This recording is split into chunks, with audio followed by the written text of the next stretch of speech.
Guys, আজ আমি একটি মারাত্মক ড্রয়িং ভিডিও নিয়ে চলে এসেছি আপনাদের সামনে। তো এই সিম্পল ফুলটি কিভাবে ইউনিক বানানো যায় চলো দেখা যাক। তার জন্য নিয়েছি একটি সস্তার আঠা এবং টানটানা এই দেখো নিয়েছি 4 কালারের অভ্র। এই অভ্র ফুলটিকে ইউনিক বানাতে সাহায্য করবে। তো গাইস, এখানে আরও অনেক কিছু নিয়েছি দেখো, রেড স্টোন, ইয়েলো স্টোন এবং আমার ফেভারিট স্টোন। তো এখানে আমি স্কেচ পেনও নিয়েছি ঘাস বানাবো বলে। এদিক ওদিক টেরা বেকা যেভাবে হোক টেনে টেনে ঘাস বানাবো।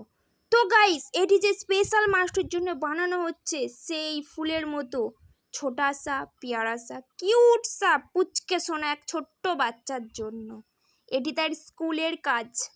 তো গাইস, আমার ঘাস প্রায় শেষগত। তো এখানে আমি একে অপরকে জুড়ে রাখার জন্য যে মানুষটিকে ব্যবহার করাই সেটি হচ্ছে আঠা। তো সেটিকে দিয়ে আমি এবার স্টোনগুলোকে চিপকে দিচ্ছি দেখো পরস্পর, যারা একে অপরের সাথে জুড়ে জুড়ে তৈরি করবে পেয়ারা পেয়ারা ছোটা ছোটা ফ্লাওয়ার। তো গাইস, তার সঙ্গে আমি কিছু পাতাও অ্যাড করে দিয়েছি দেখো, অনেক কটাই পাতাই অ্যাড করেছি। টানটানা আমরা ফ্লাওয়ার ছোট ছোট। এদেরকে আরও সুন্দর বানানোর জন্য কেননা এদেরকে রং করা যায়। চলো গাইস, তো ফার্স্ট স্কাই ব্লু দিয়ে শুরু করলাম, তারপরে গোলাপি কালারের ফুল হবে না তাই কখনো হয় আমাদের তো গাইস, আবারও আমরা আঠা মশাইকে দিয়ে ফুলটাকে কভার করে নেব এবং এখানেই আমরা ব্যবহার করব অভ্র।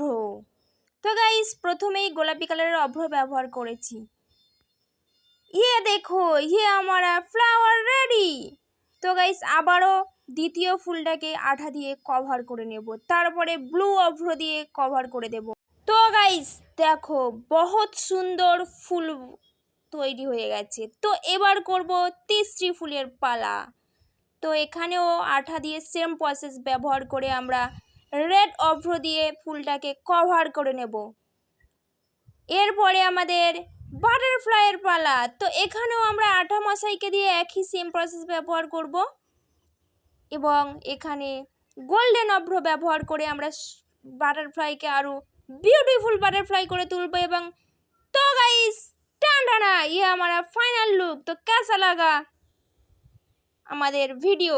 ভালো লেগে থাকলে প্লিজ একটি সাবস্ক্রাইব করে যাবেন এবং ভালো থাকবেন, সুস্থ থাকবেন। টাটা বাই বাই, আবার যেন দেখা পাই। ধন্যবাদ গাইস।